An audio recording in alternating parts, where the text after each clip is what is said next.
Nada de lo que vamos a mostrar hoy es nuevo. La innovación, una de las definiciones que admite, es dar un uso novedoso a algo que ya existía. Es decir, no inventar, sino hacer. Un profesor portugués, Júlio Garganta, en 1999 escribió un artículo sobre deportes de equipo y ya en ese momento decía que teníamos muchos indicadores, que teníamos muchas métricas en deportes de equipo, que teníamos también muchos métodos estadísticos, pero dijo algo, escribió algo que fue en ausencia de un modelo de interpretación. De lo que estábamos huérfanos a finales del siglo XX era de modelos de interpretación, tanto desde el punto de vista técnico como también desde el punto de vista de investigación en deportes de equipo. En ese sentido, en los últimos 25 años, en los deportes de equipo de invasión y con portería, he construido un modelo, en principio fue un modelo técnico-táctico que durante el pasado año 2024 y este año 2025 he estado validando en deportes de equipo, están todos en Open Access, en acceso abierto, y os invito a poder leerlo, criticarlo, reseñarlo, amenazarme, lo que consideréis apropiado. En ese sentido, pues lo que hemos percibido es que hubo un gran cambio en los deportes de equipo, y diría que un gran cambio en 2013, que es cuando nace la métrica del expected goal.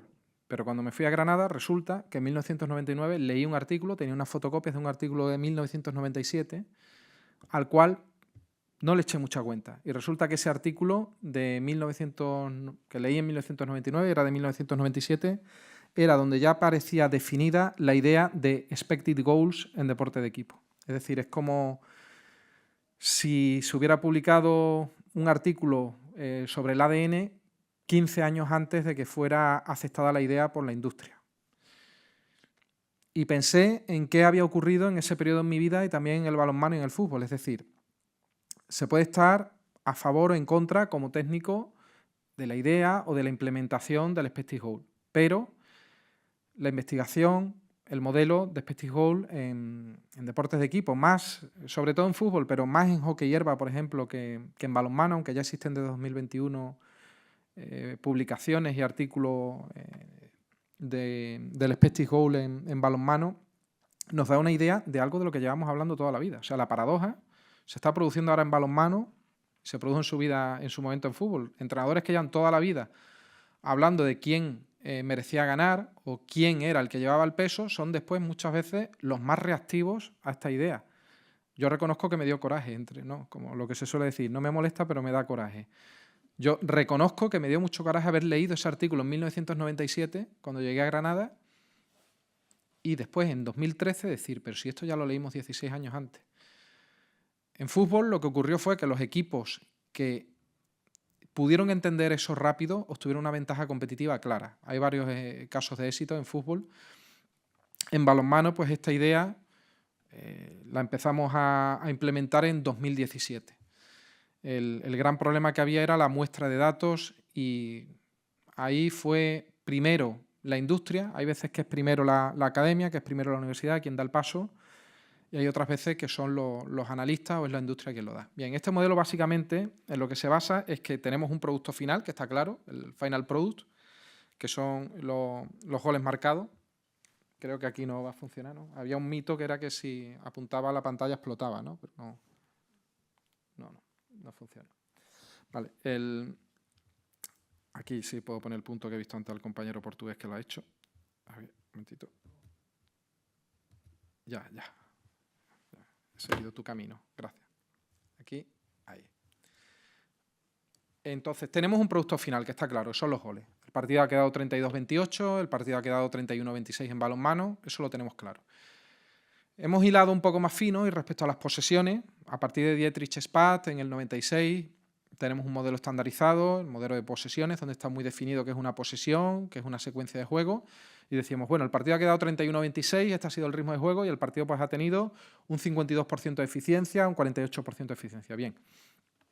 Son un deporte de alta frecuencia y de alta puntuación, como el balonmano, podemos vivir con eso.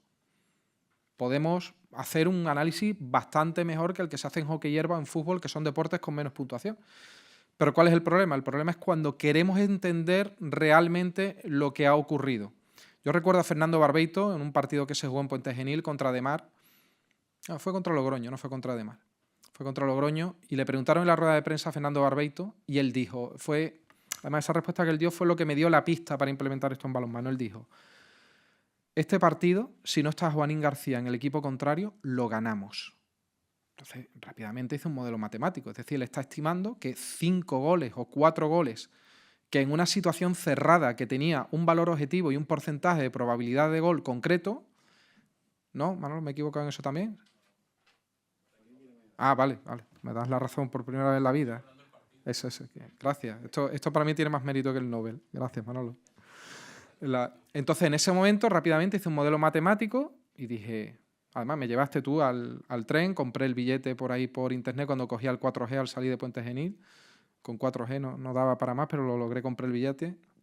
Casi me llevas al final hasta Santana, Antequera. Y entonces ahí lo que ocurrió fue que hice un modelo. En ese momento estaba huérfano, no había otros modelos de XG en balonmano publicados. Y ahora lo que teníamos en ese momento, en 2017, y era cada posesión tiene un valor entre 0 y 1. Y en función de la peligrosidad del lanzamiento va a tener un valor que se va a acercar más a 1. Por ejemplo, un 7 metros tiene un valor en balonmano de 0,74. Y un lanzamiento, por ejemplo, exterior suele tener un valor de 0,45. Aquí venía la primera pregunta, que era ya, pero no es lo mismo que lance Demetrio a que lance yo. Ahí fue donde encontramos la gran solución. ¿Por qué? Porque entrenar el modelo Demetrio...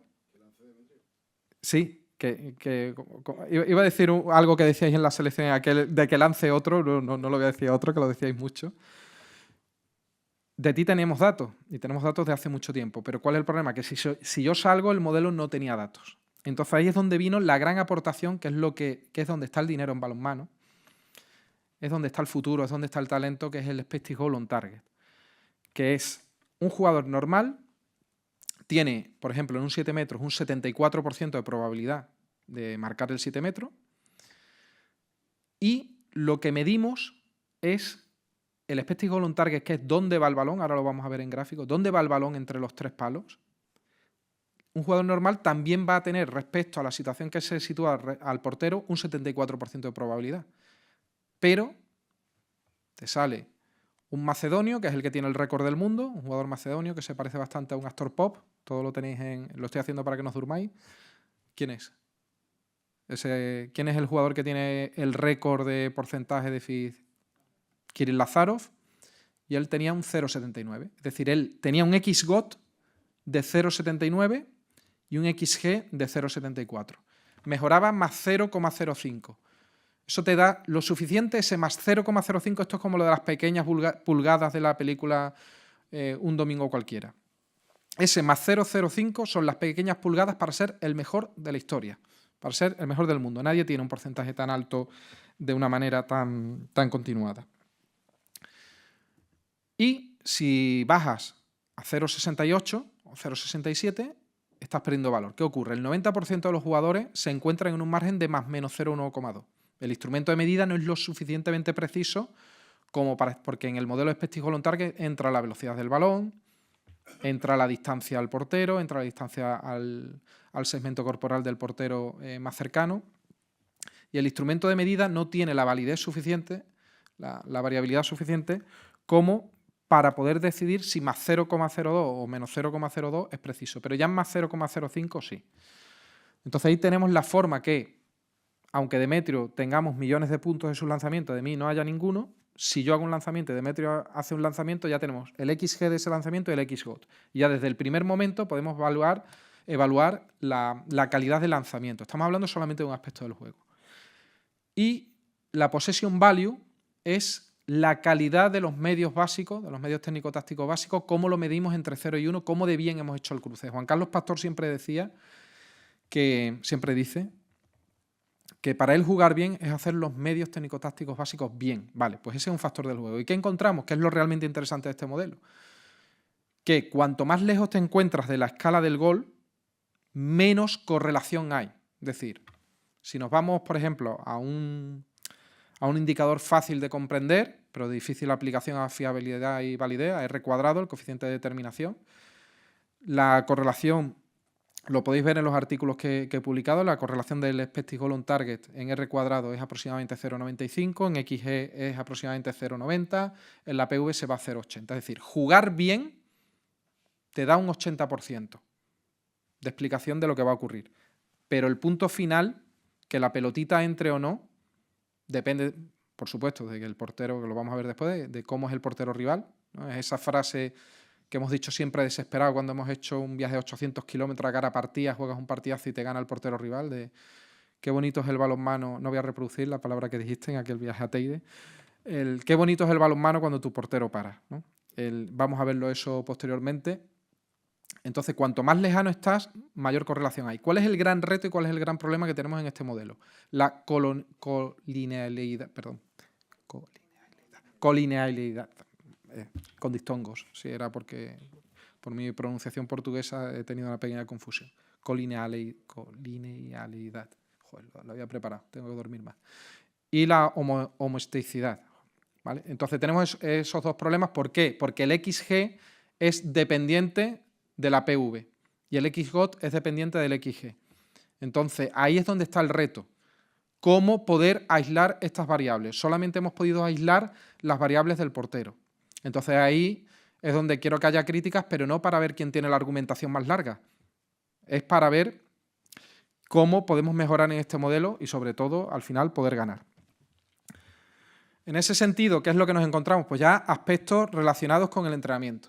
Es decir, en ataque, veis ahí a la izquierda, el salto de la PV al XG es lo que le hemos llamado habitualmente generación, ¿no? Lo que la escuela de Valladolid le han llamado la generación de ocasiones. Es como la possession value, el valor de la posesión, cómo somos capaces de fructificar eso en expected goal. Yo recuerdo mucho a Raúl González cuando era jugador, que era increíble. Cuando ya el equipo estaba bien rodado, la rodilla la tenía medio bien, Raúl González generaba las mejores situaciones de XG. Era con una PV, además, sobre todo con bloqueos frontales, con cortina. Raúl era impresionante. O sea, andando era capaz de generar unas situaciones de XG con el Valladolid impresionante. ¿Cuál era el problema de Raúl? El XGOT. ¿Dónde iban? Esas penetraciones que entraba como cuchillo en mantequilla, Raúl, ¿dónde iban? La mayoría de las veces al portero. Hubiera sido sensacional haber generado un androide que tuviera la capacidad de PV y de XG de Raúl González y que hubiera tenido después el XGOT de Chema, por ejemplo, que tenía mayor capacidad de resolución cuando llegaba ahí.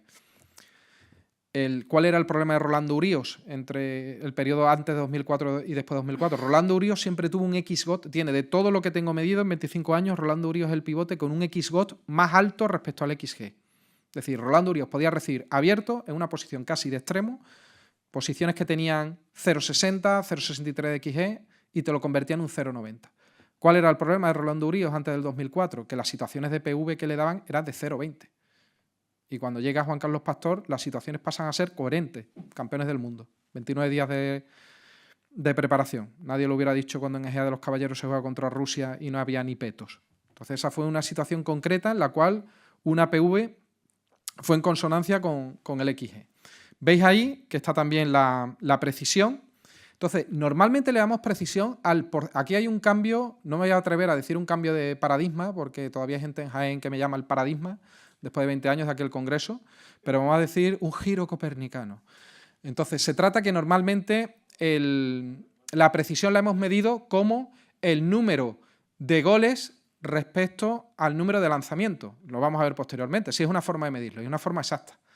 Pero como se está haciendo ya en otros deportes de equipo, y como planteo hacerlo en los artículos en balonmano, es el XGOT respecto al XG. Porque no tengo culpa de tener enfrente a Stervik. No, ¿cómo se llamaba, Ignacio? El que jugaba en Baracaldo, el que paraba así, el Vucinic. Llegamos allí, lo planteamos todavía y hacía Vucinic aquí. Yo ese día llegué sorprendido. Jugamos bien, finalizamos bien, pero nos enfrentamos a un portero que tuvo una gran capacidad de anular eso. ¿Tenemos que medir la precisión en función de si el gol entra o no? Mi aportación es decir, no, y ya no se evalúa así en deportes de equipo. Ese es el producto final, hay que tenerlo en cuenta, sí, pero hay una forma más precisa de evaluar al jugador que es mediante el diferencial de XGOT respecto a XG. Y ya hay equipos en balonmano que están implementando esto. El Vardar, por ejemplo, la pasada temporada lo implementó, tanto en entrenamientos como en partidos. Y respecto a la defensa, pues hay algo que es ese salto entre los goles esperados tras lanzar del rival y lo que finalmente ocurre, que son los goles marcados. Es decir, hay muchos partidos que España los ha ganado 28-26 en el partido, en el duelo de XGOT, pero después cuando se pasa la prueba del algodón del portero, como pasó en la semifinal de los últimos Juegos Olímpicos contra Alemania, masculino, el partido se pierde. ¿Pero por qué? Porque ha parado 5 goles más 5 goles Wolf. Es decir, es el impacto. Los porteros los medimos, pues ahora hay una referencia, un valor de referencia que es 28%. El porcentaje de parada es una forma sencilla y útil de medir, pero la correlación más alta se da con la medida del expected goal on target respecto a los goles finalmente encajados. Y es algo intuitivo. ¿Cuántos goles ha salvado este portero? ¿Cuántos goles ha recibido además de este portero? Es algo mucho más intuitivo que el porcentaje de parada. Y es algo que es una herramienta que ya la tenemos, que se puede utilizar en directo y que mañana van a venir, creo que ahora no, pero mañana van a venir clubes que lo están realizando y que lo están implementando. Se ve pequeño. Bueno, aquí tenéis la final. No sé si se puede poner grande. No, bueno, da igual. Bien, estos son los datos de la última final de Champions masculina, Fuchse-Magdeburg. Estos son los datos del partido, los habituales, es decir, cuento. Hay unos goles, hay unos porcentajes. Entonces aquí, por ejemplo, vemos que el porcentaje de parada del Fuchse fue, lo tenéis ahí, inferior al 30%, 29% está en rojo porque es inferior al del equipo rival, y el de Magdeburg fue más alto. ¿Vale? Ese es el porcentaje de parada. Pero ahora, ¿cómo traducimos eso a un lenguaje más intuitivo? A ¿cuántos goles ha salvado ese portero? Que puede ser negativo o positivo. Puede que haya encajado goles de más o que haya salvado goles, con el modelo de expected goal on target. Las preguntas metodológicas las podemos abrir aquí, podemos después comentarlas. Pues vemos que el Fuchse, gracias a la portería, encajó un gol menos de los que tendría que haber encajado. ¿Veis? 1,1. Y el Magdeburg 4,6. Es decir, ambos porteros estuvieron bien y fue mucho mayor el impacto del Magdeburg que el del Fuchse. Eso en el global. Podemos ir por periodo, podemos ir por parte. Hay una tradición en balonmano, muchos entrenadores que si le marcan 4 goles seguidos sin que la pare, lo cambio. O podemos ver si es que le han tirado a 1 metro o no. O puede que le hayan lanzado 2 seguidas de 12 metros. ¿Vale? Entonces, aquí tenéis una explicación del modelo. Esto es lo real, pero que es difícilmente reproducible en el futuro. Y esto es la expectativa, pero es lo que te va a decir mejor qué es lo que va a ocurrir a medio y largo plazo. Y aquí veis que en realidad en un partido de balonmano hay 4 partidos. Está el partido del marcador, el 26-32. Esto, bueno, si nos pusiéramos filosóficos, ontológicos, ¿no? Llevaríamos ese poema de Kipling, ¿no? De victoria y fracaso, esos 2 impostores con la misma cara, y aquí vemos que a lo mejor son 4 impostores, ¿no? Cómo se van poco a poco vistiendo y maquillando esos impostores llamados victoria y derrota, bueno, y empate, que sea Kipling se lo olvidó en el poema. El partido, la final de Champions, quedó 26-32. Si nos vamos al partido basado en la calidad de los medios técnico-tácticos básicos, el partido lo ganó el Fuchse, 27-25. Bueno, el mismo echó al seleccionador de Italia y al entrenador del Fuchse. En 4 meses no le sirvió para mucho. Pero esta herramienta de la PV ya se está utilizando en fútbol para evaluar a los entrenadores. Es más, el Liverpool, cuando decide fichar a Klopp, cuando Klopp estaba de capa caída y no lo quería nadie en el mercado, ahora nadie lo recuerda, pero Jürgen Klopp estuvo 2 años sin que lo quisiera nadie. Y nadie es nadie en el mercado. Estaba libre cuando el Liverpool fue. Y después la gente dice, sí, pero tenía mucho presupuesto. No, pierde una Europa League contra el Sevilla. Está 3 años construyendo un equipo. Y la métrica que utiliza, porque son las 2 métricas que se utilizan en fútbol, por ejemplo, para determinar la calidad de entrenador, no es si gana o si pierde. Es lo que hemos dicho siempre, yo no puedo salir allí y meterla. Es la PV y el XG. Esas son las 2 métricas. Aquí con Imanol mañana habrá una buena discusión. Imanol está aportando mucho, diciendo que XG no lo ve y me está argumentando, pero la PV no la pone en duda. Por lo tanto, bueno, pues voy como el que va a la feria de Zafra. Voy con 2, me quedo con 1, voy bien. Y y es algo que estamos intentando ahora correlacionar. En fútbol sí hay bastantes estudios, sobre todo de Polonia, y esto es una forma de evaluar entrenadores.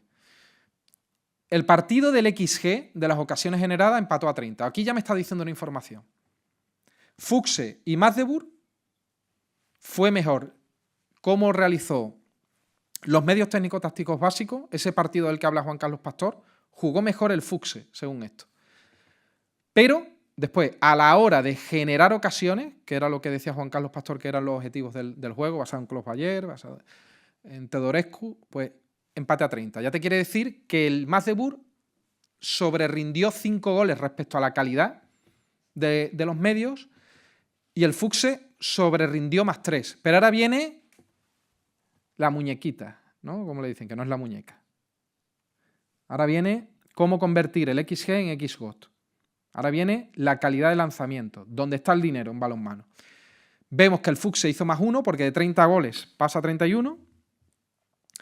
Y vemos que el Magdeburg de 30 pasa a 33. Esa es la calidad de finalización. Y finalmente el impacto del portero.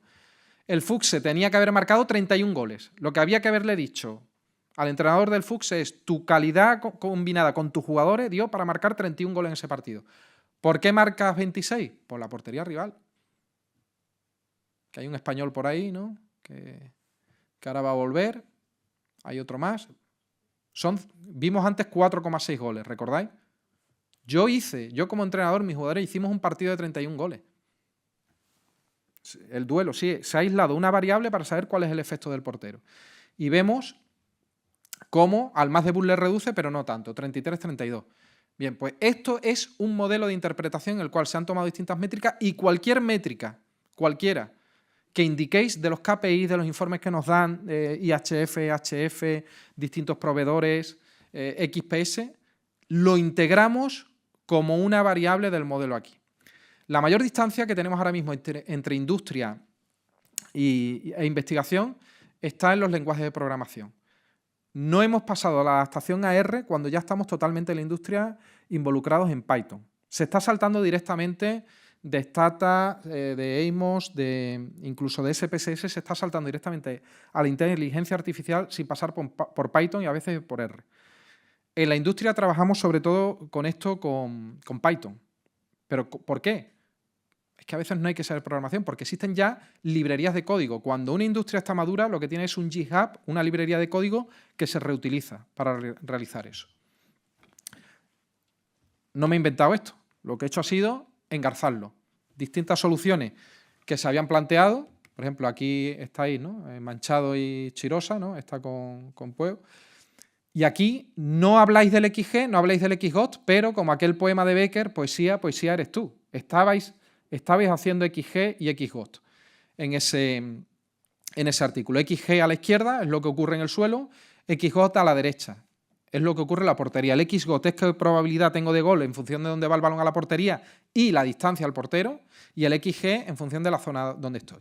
A la izquierda veis un trabajo realizado por el Flensburg que en tiempo real, con los datos de la Bundesliga, crearon un algoritmo que en tiempo real durante los partidos, y a mí me ocurrió con el Hannover jugando contra ellos una semifinal de Copa, donde por cierto había un sitio libre allí y yo dije, ostras, este sitio está libre dentro aquí de los analistas y tal, y lo que no sé allí en Alemania, como tienen también el marketing, cuando empezó el partido de repente salió el fuego y me quemó una parte del pelo. Entonces vi, los alemanes no me dijeron nada, miraban así y tal, y los croatas estaban así riéndose porque eran ellos los que se habían quitado. Entonces ahí yo vi que lo tenían y era un delay de 15 segundos, que es el tiempo que tardan en llegar los datos. Son 15 segundos, pero ellos con 15 segundos lo que tenían era ya un modelo entrenado con Python. Es decir, ellos no hicieron ni una línea de código. Ya existían librerías. Lo que hicieron fue adaptar ese modelo de baloncesto a balonmano. Pero el código ya estaba escrito.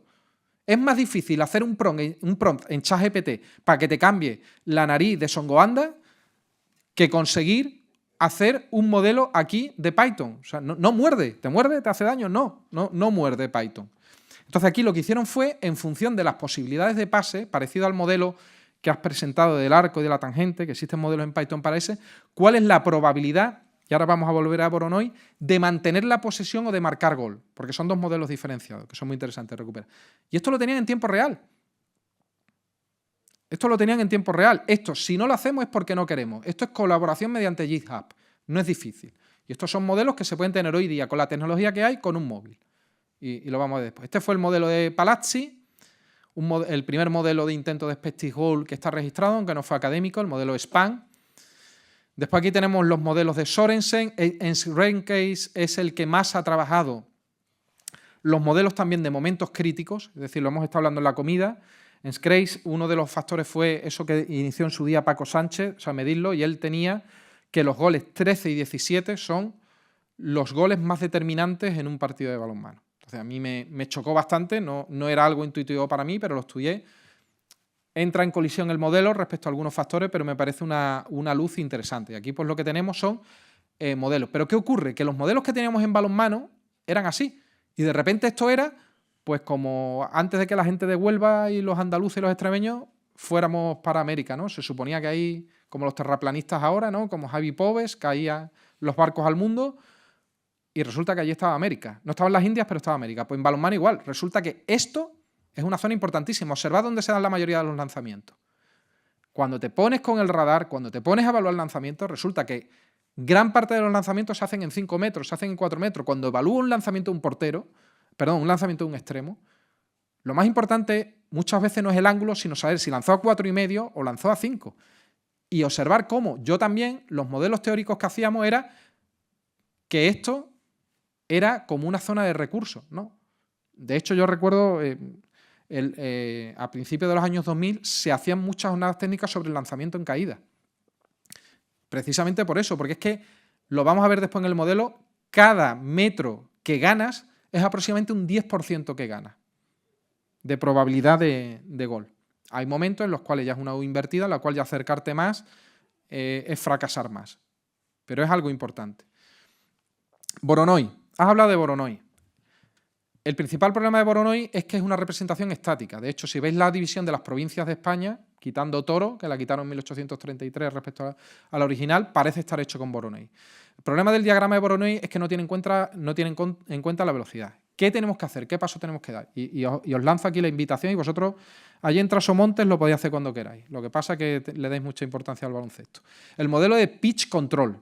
El pitch control tiene en cuenta la velocidad y la orientación de los jugadores, pero es que esto lo planteó Grenier en 1984, en fútbol y en deportes de equipo. Un cono en función de la velocidad. Esa tesis, yo cuando llegué a Granada en el 98, ya existía, ya estaba allí en la Facultad de Granada, en microfichas, que teníamos que pedirla y tal, pero ya existía. Aquí vuelve a ocurrir lo que decimos del pivote, pero lo que dices del Voronoi, el Voronoi lo que te dice es la probabilidad, es muy interesante lo que has dicho, y es cierto lo que dices del central y del pivote. El diagrama de Voronoi, primero, no tiene en cuenta la velocidad ni la orientación del desplazamiento. Segundo, te está diciendo la probabilidad de recibir el balón, pero no la probabilidad de marcar gol. Te está diciendo qué probabilidad hay de mantener el balón. O si intento una penetración, de lograr la penetración. ¿Vale? Ya es más de lo que tengo. Yo he hecho una herramienta gratuita con esto, he escrito un programa de Python de 130 líneas y los alumnos de mi academia tienen acceso a hacer eso. Como dice el anuncio esto de RTVE, hazlo tú, ¿no? Si tan malo es. Pero es una herramienta que yo he podido hacerla sin apoyo, sin medios. Es decir, el pitch control en balonmano, yo he intentado engañar al algoritmo de Métrica Sport y lo he logrado una vez. Pero si hay una institución o hay medios, el pitch control en balonmano es hacer esto, pero con las mejoras que Joao, ¿he pronunciado bien la nasal? Sí, con la mejora que Joao ha dicho, que es poderlo tener de manera dinámica y sobre todo que nos diga cuáles son las zonas de peligrosidad. Hay 3 tipos de pitch control, el de peligrosidad, el de mantener la posesión del balón y el de superioridad numérica. Entonces tenemos que saltar del Voronoi, que era lo que nos daba Wimu, al pitch control. Y ya existen algoritmos de pitch control y nos va a permitir mejorar mucho. Esto en mi academia con una fotografía de móvil cualquiera y esto en 1 minuto lo tenemos realizado con una calibración muy simple y tenéis esa información que sobre todo para lo que es más interesante es para la formación de jugadores y jugadoras. Tenemos distintos momentos, tenemos datos posicionales. Yo abogo por tener la democratización de este tipo de datos, pero también entiendo que ha habido unas empresas que han hecho una inversión y que nadie les ha ayudado cuando ellos la han realizado. Bien, ¿qué es la PV? La possession value es qué porcentaje, qué probabilidad de gol tengo en función de lo que estoy haciendo. Un ataque posicional, por ejemplo, cuando se inicia tiene un 48% de probabilidad de gol, un contraataque un 61%.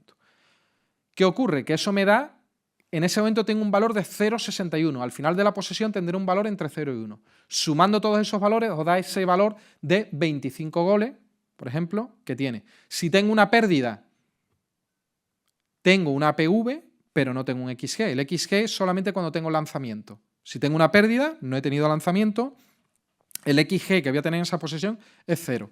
La PV que tengo, pues sí, va a ser un valor determinado. ¿Cómo entender intuitivamente esto del XG y el XGOT? El expected goal y el expected goal on target. El XG, digamos que es una proyección sobre el suelo. Lanzo aquí. Aquí tengo un 0. Si lanzo desde aquí, tengo un 72% de probabilidad de gol. Que sí, que hay que tener en cuenta el lanzamiento, la posición, el ángulo. Vale.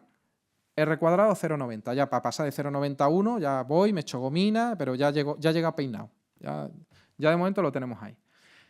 Y ahora, el XGOT, hasta ahora, lo único que se utilizaba era una localización en portería, la clásica de las 9 situaciones. ¿Qué hacemos ahora? Situación del portero o de la portera y situación del balón. ¿Cuándo es superado?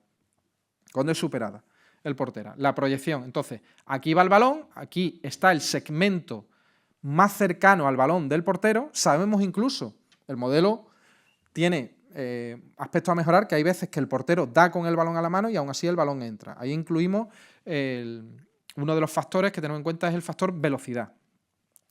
Aquí es donde nos encontramos con un dilema. El dilema es, hay dos formas de calcular el XG y el XGOT. Uno es con una fórmula, el otro es con un algoritmo de caja negra. Las fórmulas no son muy potentes, nos da un R cuadrado de 0,85, 0,80, o sea, se equivocan una de cada 5 veces, pero son fácilmente explicables para un portero o para un entrenador. Tú le dices a un entrenador, a un árbitro, mira, a un entrenador, a un jugador, a una jugadora, cuanto más rápido vaya, por cada kilómetro por hora que aumentes, aumenta esta probabilidad de gol, por cada grado que abras como extremo al lanzar, ganas esto, pero el modelo falla bastante, falla un 20%. Si te vas a un modelo que aquí sería un algoritmo concreto, que se utiliza tanto en Python como en R, que es el modelo Random Forest. ¿Qué significa Random Forest en inglés? Bosque aleatorio. Pues imaginad lo que pasa con el bosque aleatorio. Te da, con los mismos datos, te da 0,97. Con el Brayer Score, el AUC, ¿vale? No es R cuadrado, y es con el Brayer el AUC, la equivalencia sería 0,97. Pero tú no sabes por qué. Es como el día que llegas contento a tu pueblo después de la feria porque has cantado muy bien y la gente está contenta, pero no te acuerdas después de lo que ha pasado. Tú estás contento, pero no sabes lo que ha pasado la noche anterior. Eso es el modelo de caja negra, así lo entiende todo el mundo. Sobre todo si es con ella, Luja. Entonces, eso es lo que tenemos. Es decir, ¿dónde se suelen utilizar los modelos de caja negra? Prevención de lesiones. Estoy en una competición, lo que quiero es que no se lesione. Y es lo que están haciendo las grandes industrias del deporte. ¿Dónde utilizo eso? Yo no, porque lo tengo prohibido por el estatuto que hay en España. Y además tengo compañeros que han ido a la cárcel y que le han arruinado la vida. Pero los modelos de apuesta no quieren saber qué es lo que ha pasado. Utilizan modelos de caja negra porque lo que quieren es que la banca gane. Y el balonmano, dentro de todo el continuum de deportes, es el deporte más previsible, en contra de lo que yo pensaba, de mi idea romántica. En fútbol el favorito gana en un 55% de las veces, en balonmano el favorito gana un 80% de las veces. Tenemos un deporte con el pescado muy vendido. La cita fue curiosa, lo hicieron las casas de apuestas británicas. Fueron los que estudiaron esto para saber por qué ganaban tanto dinero con el balonmano. La banca gana mucho dinero con las apuestas en balonmano. Entonces necesitábamos hacer un modelo que le pueda explicar a un jugador, aunque sea menos exacto, variables a tener en cuenta para mejorar. Eso nos lo da una regresión lineal, eso nos lo da un algoritmo en el cual obtenemos una fórmula. Pero el Machine Learning no te da fórmulas. Te da una caja negra, te da un algoritmo y te da una importancia de variables que ni siquiera es una ponderación. Entonces ahí es donde tenemos que jugar con un equilibrio.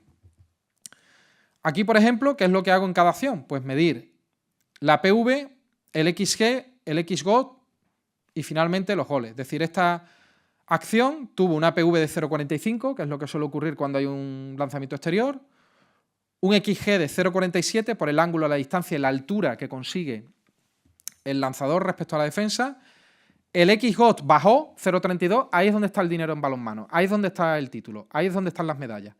He bajado 15 centésimas, he bajado un 15%, he empeorado. Respecto a la APV, yo recuerdo un artículo de Manuel Laguna que era aquel jugador que lo que hacía era mejorar a los demás, a los que juegan al lado. No él marcar los goles, sino hacer mejorar a los demás. Ese sería el paso previo de la APV, que se ve también en una curva como la APV va haciendo. O sea, yo iba viendo, yo me acordé mucho de ti en esa semifinal contra el Flensburg, porque iba viendo el gráfico en tiempo real del Flensburg e iba viendo cada vez que el danés pequeñito pasaba el balón con él, yo creía que no había pasado nada, pero aquello parecían pastillas azules lo que le habían metido a la gráfica. Iba de esa manera. Entonces, ahí entendí lo que tú comentaste de hacer mejorar el juego, que se podía trasladar también a la jugada. Aquí, ¿qué ha hecho? Ha empeorado un 15%. La precisión del lanzamiento. ¿Qué medimos? 0 de 1. Puedes medirlo. Este modelo lo que te plantea es que lo que ha perdido ha sido un 15% de precisión, no que ha hecho 0 de 1, sino que ha hecho 32 de 47. Ahora aquí es cuando viene el tema. Ya, pero eso es muy relativo, porque ¿cómo mides tú? Vale, eso está en los artículos, pero después lo explicamos incluso bajo amenaza. Bien, si tenemos que sintetizar todo, aquí tenemos, por ejemplo, un modelo que hizo Julian Rooks. Vemos cómo el azul más intenso es mayor probabilidad de gol. Vemos aquí una herramienta que tengo en mi página web, que la podéis utilizar gratuitamente para medir el XG. La portería es el XGOT. Sí, ya sé que puede estar mejor, pero así por lo menos lo hago de manera rápida para que cargue de manera rápida. Entonces el XG se mide aquí con un punto y el XGOT se pone un punto de dónde ha ido el balón y un punto de dónde ha ido el portero. ¿Qué añadiré en el futuro? Velocidad del lanzamiento, ¿vale? y distintos factores. Y aquí pues tenemos las clasificaciones de XGOT. Al final, ¿qué tenemos? De cada situación del juego, una PV estándar, un XG estándar y un XGOT. Esto quiere decir contraataque directo. El contraataque directo tiene una PV de 0,7 goles, un XG de 0,8 goles, es decir, si tú consigues no tener una pérdida y tener un lanzamiento en un contraataque directo, ya tienes un 80% de probabilidad. Son como fases de un cohete que va llegando a la luna. Y finalmente, si el lanzamiento va a puerta, tienes un 90% de probabilidad de gol. El portero solo tiene un 10% de probabilidad. Lanzamiento exterior en juego posicional. 45% de PV, el XG también 45%, apenas hay pérdidas, muy pocas faltas en ataque, cuando ya va a haber un lanzamiento exterior, y un 61% si logras que vaya a puerta. Ya estamos viendo que lo difícil en el lanzamiento exterior es conseguir como la interceptación. Eso que has hecho en la interceptación nos sirve también para la obstrucción, para el blocaje. Y ahora, lanzamiento exterior, que esta es la interpretación del contraataque. Se ha hablado mucho de primera oleada, segunda oleada, tercera oleada. Primera oleada, estamos todos de acuerdo. Segunda oleada, ya empieza a haber elecciones primarias. Tercera oleada, el chiste de organización. Entonces, ¿aquí qué tenemos? Que podemos hacer un análisis del contraataque en el cual, en vez de interpretar primera oleada, segunda oleada, tercera oleada, cada finalización de contraataque va a ser algo parecido a un lanzamiento exterior, Dicamén, en el Barça, por ejemplo, una finalización de contraataque de pivote, que el pivote ya está situado y tiene más tiempo y más espacio, es decir, pivote posicional, pivote contraataque. Y cuando lo hemos medido, es como en el golf, hay un hándicap. Tienes, si tú, la clásica finalización de extremo, ¿no? Winking positional. Si logra lanzar, tiene un 64%. Esto lo dijiste tú un día en clase y se cumplió. Cuando lo trabajamos, 64%, tú decías que un extremo había que pedirle como mínimo un 60% de eficacia. ¿Vale? ¿Por qué? Porque ya por debajo del 60% baja mucho en el percentil, está por debajo del percentil. Si ese 64% lo hago en una situación de tercera oleada en la cual el extremo tiene más espacio, era lo que Juan Antón decía, tener más de 30 grados o más de 45 grados, ya tengo un 69% de probabilidad de gol. Es decir, la situación es la misma, pero una es en posicional y la otra es en contraataque. No contraataque directo, es lo que le solemos llamar tercera oleada, puede ser segunda oleada. Es decir, hay un continuo, hay un hándicap entre el juego posicional y el contraataque, que hay unos subtipos posicional en el contraataque, excepto en el directo. Esta opción no está ahí. Y después, bueno, pues las pérdidas y el 7 metros. Bien, ahora aquí lo tenemos en grande, ese partido. Vemos aquí con decimales qué fue lo que pasó en ese partido. Es decir, que los 4 partidos que hubo y cómo hay unas transiciones. Y esto lo podemos traducir a porcentajes respecto a las posesiones totales. Entonces, este es un cuadro que tenemos en directo. Yo cuando analizo un partido, o tenemos una herramienta que nos lo va dando en directo en mi academia y vamos viendo qué va ocurriendo en el partido. Lo podemos ir sabiendo por tramos. ¿Qué ocurre con esta rotación? Esta rotación es la más joven, consigue unas PV muy altas. Entonces, pues tengo la sensación que al equipo le falta... Vale, pues aquí ya vamos teniendo un matiz. Tenemos unas PV muy altas y después una XGOT. También os doy las gracias a muchos de los que estáis aquí, que os he llamado desesperado porque tenía que hacer un análisis algún día antes y os he dado el atraco y habéis hecho el análisis a quemarropa. Gracias por aquellos momentos. Aquí tenemos ahora cómo subdividimos eso. Es decir, ya sabemos la PV de ese partido fue de 27 goles. Y ahora, ¿cómo se subdividió el FUCSE? De esos 27 goles de PV, 3 fueron por lanzamiento exterior, 5 de pivote, 5 de penetración, 5 de extremo. Y ahora el producto final, los goles. ¿Qué pasó? ¿Por qué el FUCSE se queda fuera de partido? Y aquí he aprendido mucho de Manuel Laguna, diciéndome, Anselmo, no des una explicación unidimensional a un partido. Hay muchos matices. No se puede hacer todo de una manera tan simple. Vale, vamos a empezar con este modelo y ahora poco a poco vamos a ir descendiendo. Es que hizo un peligro para marcar 5 o 4 goles, FUCSE. Y marca 1. Pero es más, cuando falla, que es algo muy, muy germano, cuando falla, mira al suelo y no va nadie a decirle nada. Te estás jugando una final, tío. Aunque sea mentira, anímalo. Y llega un español, Aitor, y el primer partido, cuando falla después en la Supercopa, lo coge y le dice, tú, mira para arriba. Es algo que, digamos, el modelo español, o incluso me atrevería a decir el modelo ibérico, cuando hay un español o un portugués en un equipo, suma eso. Muchas veces que es importante, es decir, nadie fue a decirle nada. Vamos a ver después qué es lo que ocurrió, pero aquí es uno, o sea, los dos agujeros del partido para el FUCSE fueron el rendimiento de la portería rival, que ahí no tiene nada que hacer. Bueno, Valero en su momento fichaba siempre al portero bueno que salía en Asobal para tenerlo en el banquillo, ahí, pero eso es a largo plazo, no se puede hacer a corto plazo. Y lo decía, Valero lo decía, yo ficho a este para tenerlo aquí sentado, que no estoy criticando a Valero. Bueno, lo estoy criticando, pero positivamente.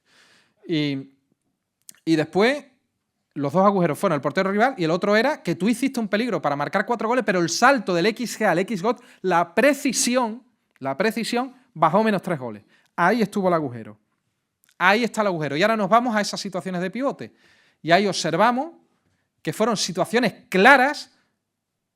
No está tocado, en ninguna de esas situaciones está tocado, donde tiene espacio, donde tiene tiempo, y ese jugador, como decíamos en nuestros años, Luja, Ignacio, se le hizo la noche, ¿no? Era lo que decíamos, se le apagó la luz, ¿no? Que era lo que solíamos decir. Pues se le apagó la luz, pero se iba al banquillo así. Y yo estaba pendiente de Aitor, porque Aitor me hizo una pregunta interesante antes de irse a la Bundesliga. Me dijo, ¿tú tendrías datos para saber dónde no me voy a aburrir en la Bundesliga? ¿Dónde el extremo va a tocar algo, el balón? Se lo hice y yo estaba muy pendiente de cómo iba a ser el debut de Aitor. Y la primera acción que él hizo en el banquillo fue coger a este mismo jugador que falló aquí y cuando volvió a fallar, porque esto es un trauma, fallar en la Final Four en Colonia, donde muchos de nosotros queremos tener nuestras cenizas. Y ahora, cuando regreso, yo incluso he hecho alguna parte corporal mía, la corto allí ya para dejar mis cenizas de manera preventiva. Y entonces, cuando esto viene, resulta que no va nadie, no va ninguno de los compañeros. Y el nuevo, el español, el ibérico, es el que le dice, levanta la cabeza, porque sabía que lo tenía que tener ahí. No he hecho causa-efecto, pero empieza a mejorar el XG respecto al XG, con Aitor ahí. Este es el modelo clásico. Aquí lo que podemos ver, esto es de eficacia, la diferencia entre eficacia y eficiencia, ¿no? Que hemos estudiado en biomecánica. Esto no quiere decir que no hayan jugado con el extremo izquierdo. Esto lo que quiere decir es que han solamente marcaron un gol en contraataque, que es diferente de la frecuencia. Y ahora aquí tenemos la división clásica de posesión, es decir, el FUCSE tuvo un porcentaje muy pobre de ataque posicional. El ataque posicional, el valor de normalidad es 53%, el FUCSE infrarrindió en ataque posicional en esa final y el Magdeburg sobrerindió, que es algo que probablemente los dos momentos más importantes del balonmano masculino mundial, tanto de clubes como selección, se cimentaron en dos grandes derrotas. Uno, el robo que le hizo a Alemania en el Lanxess Arena, que entonces era el Köln Arena, el robo que le hicieron a Francia, que cuando ese vestuario está roto, está destrozado, después de perder en 2007, con el gol de Anquetil anulado sin ninguna razón, sin absolutamente ninguna razón. Ese vestuario estaba destrozado, pero ese vestuario conspiró para convertirse en la mejor selección de balonmano de la historia. No sé si hay causa-efecto, pero creo que hay un storytelling ahí. Y el Magdeburg, a raíz de la derrota en la European League contra el Benfica en Lisboa, cimenta una forma nueva de juego en ataque y en defensa y una nueva selección de jugadores. Y rompe los índices de ataque posicional que nunca se había superado de manera sistemática al 60%. Y es lo que logra el Magdeburg basándose sobre todo en una reducción de pérdidas muy amplia, reduciendo mucho las pérdidas. Y en contraataque observamos cómo lo normal está en 66% y ambos equipos infrarrindieron, pero Magdeburg infrarrindió menos que Fuchse. Y ahora, claro, una cosa es que tú contraataques bien, pero otra cosa es que tú contraataques mucho. El balonmano se trata de un deporte donde tú en ataque tienes que hacer mucho lo que haces bien. Esto es una idea que te copié y la ha trasladado Manuel, una idea que te copié y la ha trasladado aquí. Sé que me puedes hacer como José María García a Tomás Roncero. Cuando llegó Tomás Roncero le dijo maestro, y dijo, ¿maestro de qué? Yo voy a ser maestro tuyo, pero bueno, lo intento. Y que en defensa obligar a que el rival haga muchas veces lo que hace mal. Eso es básicamente el balonmano por la alta frecuencia que tiene, que no es algo que ocurra en baloncesto, que no es algo que ocurra en deportes de poca puntuación. Esa es probablemente la característica que diferencia al balonmano de otros deportes. En fútbol tú puedes obligar al rival a hacer muchas veces algo que hace mal, que con que lo haga una vez bien, la historia cambia. Y aquí sí tenemos, en esta nueva visualización, podemos comparar la frecuencia. Mayor tono azul, mayor juego. Aquí es solamente eficacia y aquí ya tenemos la frecuencia y la eficiencia. Este es el modelo clásico y ahora ya hemos hablado del contraataque, de cuál es el modelo de contraataque respecto no primera, segunda, tercera oleada, sino los subtipos posicionales directos. Pero ahora, ¿cuál fue el origen del contraataque? Si el contraataque tiene un 66% normalmente de eficacia, hay 4 posibles orígenes de contraataque, no hay más, que son parada, recuperación, lanzamiento fallado, que no ha sido parado, y contragol. Antes se decía, ¿no? Había un adagio periodístico que es el balonmano español es defensa más contraataque ya, pero es que puedes tener la defensa mala y simplemente con el contragol. O sea, la primera Champions que gana Carlos Ortega, uno de los factores estadísticos más determinantes es el contragol. Y para eso no necesita... Sí, fue el equipo con el índice defensivo más alto, el mejor de las Champions en esa temporada. Pero lo que le marca la diferencia es el contragol. Entonces aquí observamos cómo Fuchse tuvo un problema en ese partido, aunque la muestra es pequeña, en el contraataque tras parada. La referencia es tienes que estar entre un 60 y un 70%. Y tras parada estuvo mal. Y aquí observamos cuál fue el rendimiento tras contraataque. Pérdidas.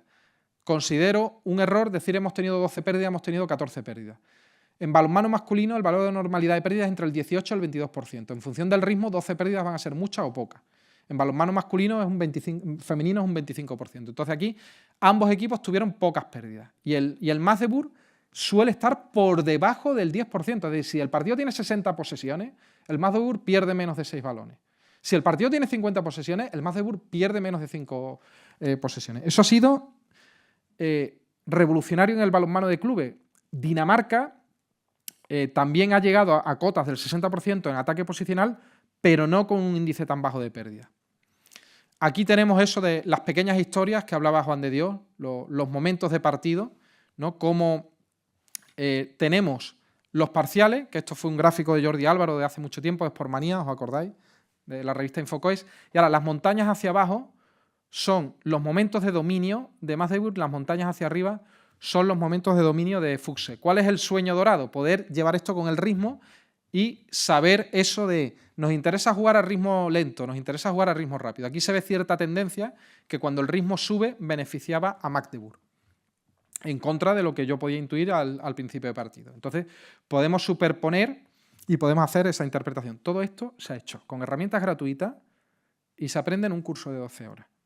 Es decir, muchas veces no se trata de la tecnología, a veces sí. Muchas veces no se trata de la tecnología, se trata del enfoque. Después de esa conversación que tuvimos, Manuel, creo la última que tuvimos, no me acuerdo si fue en Gijón, me fui al partido. Y entonces dije, vale, no podemos explicar de una manera unidimensional. Y efectivamente, gracias a ti vi que mi memoria me había engañado. Y que en el minuto 51 estuvo cerca, estuvo a punto de ponerse a 2 goles. Y que cuando observé con detenimiento vi que con el dedo meñique es capaz de reducir de 0,80 el XGOT, aquí este blocaje con el dedo meñique, al 0,60. Yo, si fuera yo, le daría besos a ese meñique continuamente. Continuamente. Aunque lo tuviera tan deformado como los DJ, hombrado. Continuamente. Porque fue en el momento crítico de partido. Esto es lo que hemos dicho de Paco Sánchez del valor de las posesiones. Y aquí veis esa relación entre frecuencia y eficiencia. Me interesa que cuanto más alto sea este número, más grande tenga esto en verde.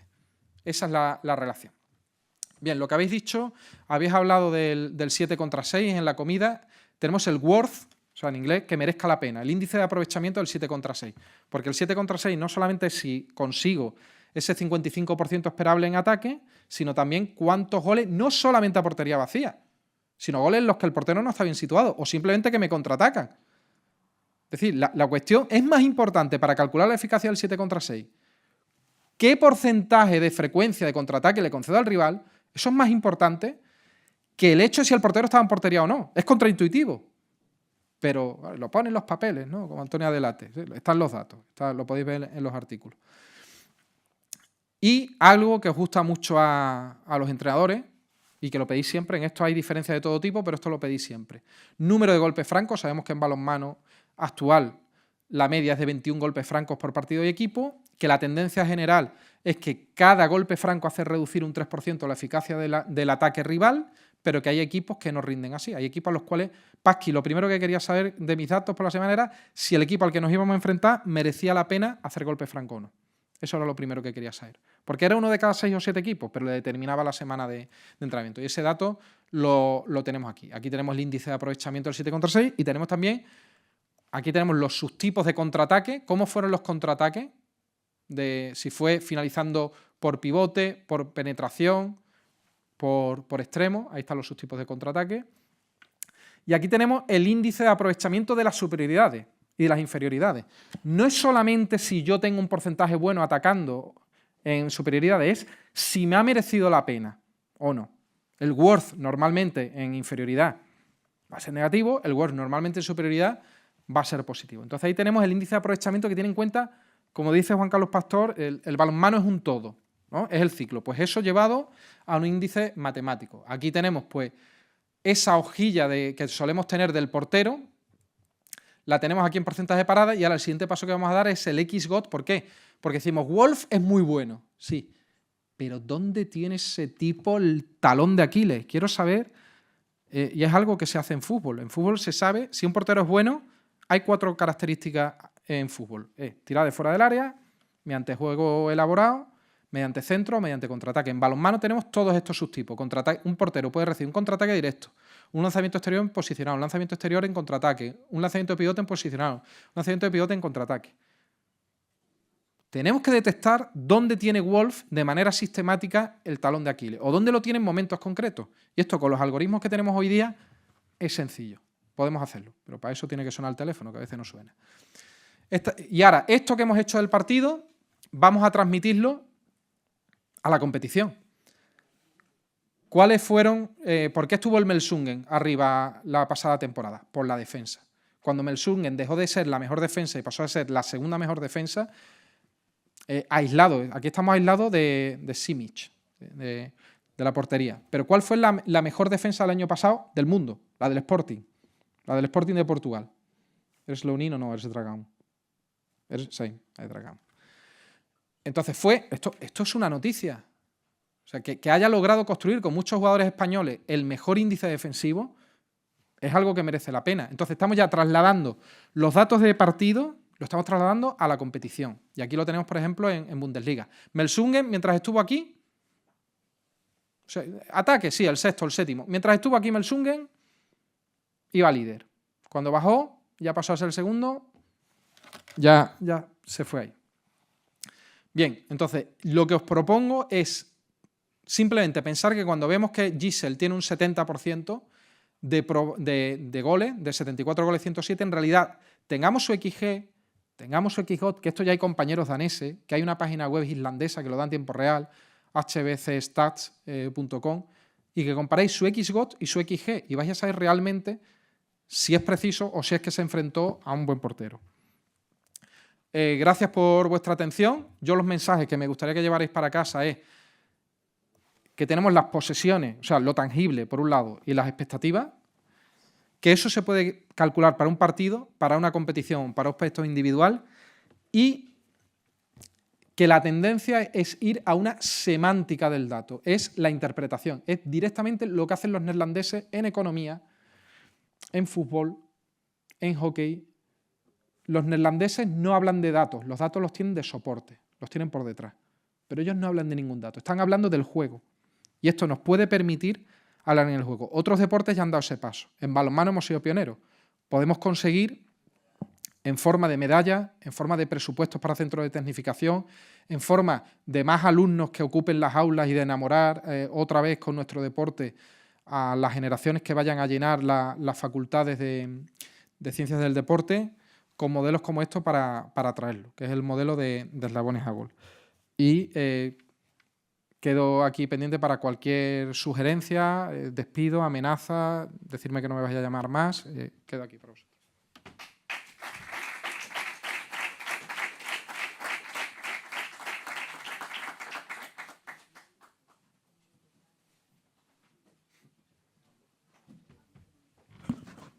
Tengo derecho a un abogado, tengo derecho a permanecer en silencio. Cualquier cosa que diga o haga podrá ser utilizada en mi contra. Anselmo, si no te callas ni debajo del agua, no te preocupes. Tú sigue siendo tú. Gracias por la exposición. Conozco en cierta medida tu trabajo porque te vengo siguiendo desde hace mucho tiempo.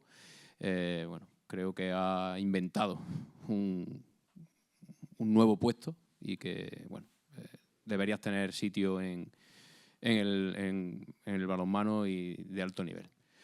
Espero que llegue algún día. Y la pregunta es... Pero... No. La pregunta... puedo entender que de los 4 escalones que tiene la pirámide, entre el XGT y el gol, eso determina, ahí se puede ver la calidad del jugador, ¿no? De finalización del jugador, sí. ¿Y alguno de esos serviría, entiendo que sí, por lo que has comentado del entrenador de fútbol antes, serviría para evaluar al entrenador?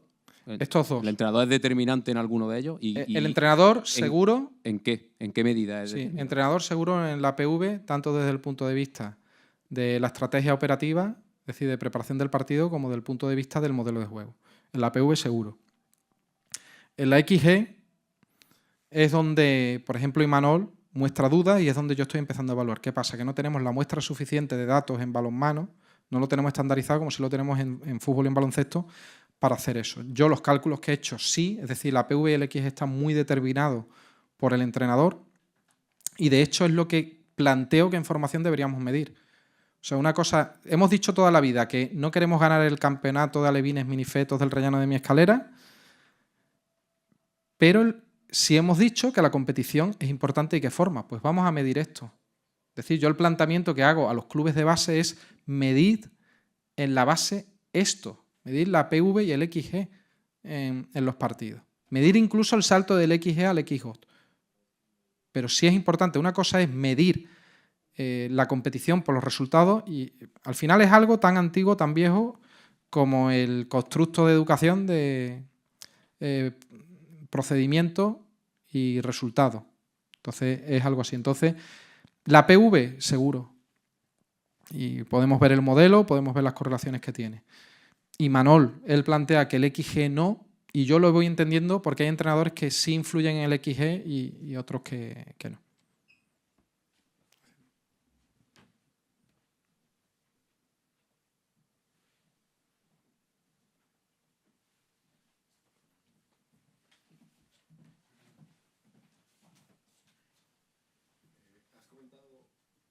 Bueno, muchas gracias, Anselmo. Ha sido un placer escucharte. La verdad que sí, ¿no? Todos esos cálculos, ¿no? Pueden ayudar mucho y están cercanos de la realidad y faltan datos. Pero cuando hablas del PV, ¿no? Sí. Hablabas de Pastor, que evaluaba el cruce con la calidad del cruce, la calidad del bloqueo, la calidad de cada acción básica de juego, ¿no? Sí.